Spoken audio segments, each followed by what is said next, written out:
Hey, it's your guy Tyrrell back with the interviews. In today's video, we're going to briefly analyze the main tactical theme in Arsenal's 2-2 draw against Fulham. So in today's video, first we're going to focus on Arsenal's system, then we'll look on how Fulham's shape looked to combat the Arsenal system, and finally we'll focus on Arteta's subs that helped change the game. So when we break it all down and we do look at the board, we have Arsenal in a 4-3-3 with Trossard starting up front, and Fulham in a 4-2-3-1 that dropped off into two banks of four once again. So once again, Arsenal were up against a 4-4-2 that shifted into a hexagonal shape with Pereira and Jimenez in beside Rice, and then they formed a narrow bank of four just around Havertz and Odegaard. Havertz and Odegaard often pushed forward as Arsenal shifted between a 3-2-5 and a 4-1-5, but their overall shapes and positions shifted due to the personnel on the field. Kivior started at left back, so he was often in a deeper position, and he rarely pushed forward to help out Martinelli, Havertz, and Trossard in that area, whereas Thomas Partey was often the two that shifted in towards the midfield zone to make it a 3-2-5, and in those positions he was closed down by Pereira. The other alternative for Arsenal when they shifted into a 3-2-5 was that there were stages where Havertz dropped off in towards that midfield zone,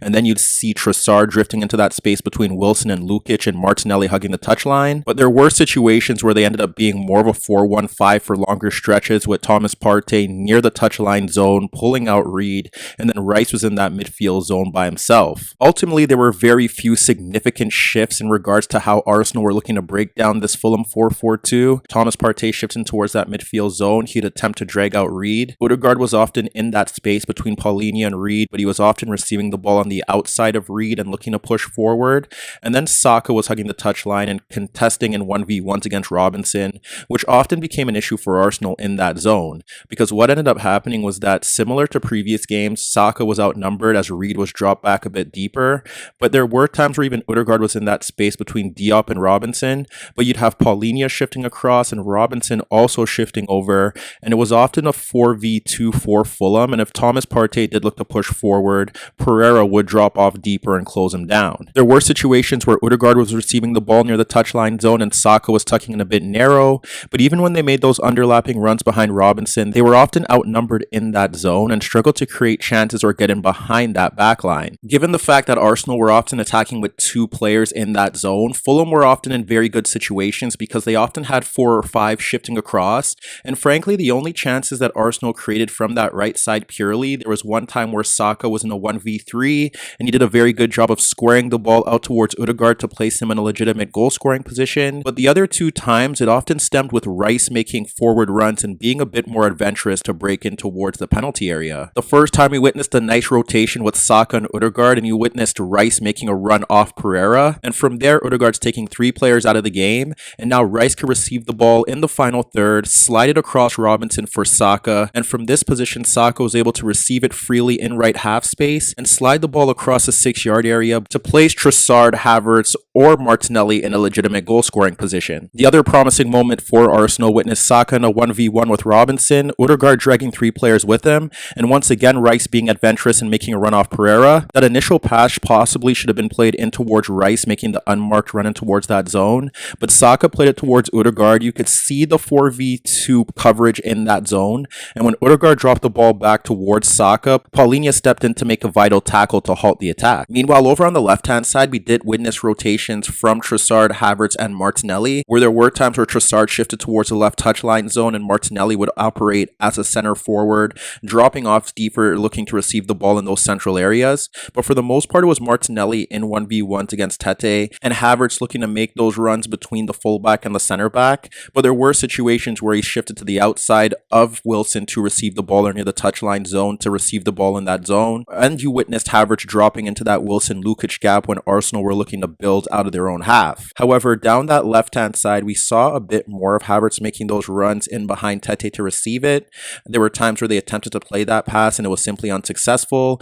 And on the rare occasions where they were able to complete it, his pullbacks were unsuccessful as well. More so with Arsenal struggling to play through the center of the pitch and focusing on the wider areas, what we often saw was that the center backs often had a bit more time on the ball. So we witnessed times where Saliba, White, Odegaard, and I'm pretty sure Rice and Thomas Partey had the opportunity to switch the ball out towards the left-hand side. It was often Havertz making the movement in between the fullback and the center back, and one of Martinelli or Trossard receiving the ball in that left touchline area to then attack forward. Ultimately, whenever Arsenal received the ball on the left or the right right-hand side, you'd witness Havertz making that run in between the fullback and the center back, and then there would be a free man at the back post as they'd create that overload in that zone for Martinelli or Trossard. And over on the left-hand side, there were situations where you witness Odegaard making that run between Diop and Robinson, and then creating that overload for Robinson where Saka would be able to receive the ball at the back post freely. There was one situation where that happened, but the cross was simply overhit.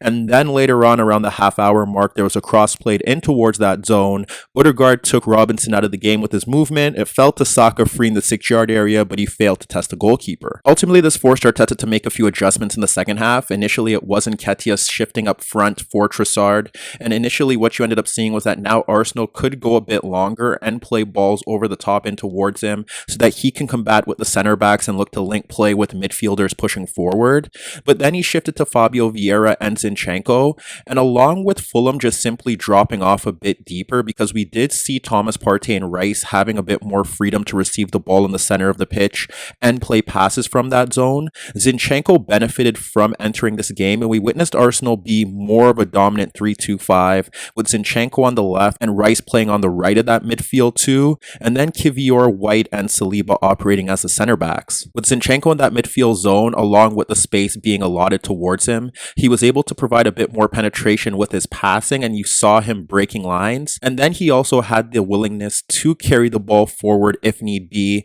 and there were even times where you witnessed him making overlapping runs for Martinelli, which we rarely saw in the opening half. And then over on the left-hand side, we just saw a bit more rotation from Martinelli and Fabio Vieira, and it was pretty subtle because Martinelli was now shifting into more central areas and Fabio Vieira was occupying the space that Martinelli did leave vacant. And what ended up happening there was it was simply just a bit more penetration and verticality from Fabio Vieira when he did receive the ball in zones that Havertz would receive the ball. For instance, there was a scenario where Fabio Vieira received the ball from Zinchenko around Traore, and you have Martinelli and Saka making runs in behind, and rather than looking to play a safe pass, he scooped the ball over the top of the Fulham backline for Saka, who was looking to break towards the penalty area, and ultimately that play broke down because Saka was brushed off, but you probably wouldn't see Havertz making that pass. And then in the build-up to both goals, you ended up seeing Fabio Vieira playing a key role in them. Initially, it was Rice switching the play out towards Martinelli, and you have Fabio Vieira in a position where he can make that run off the fullback. There is a quick moment for the overload, and Fabio Vieira anticipates it.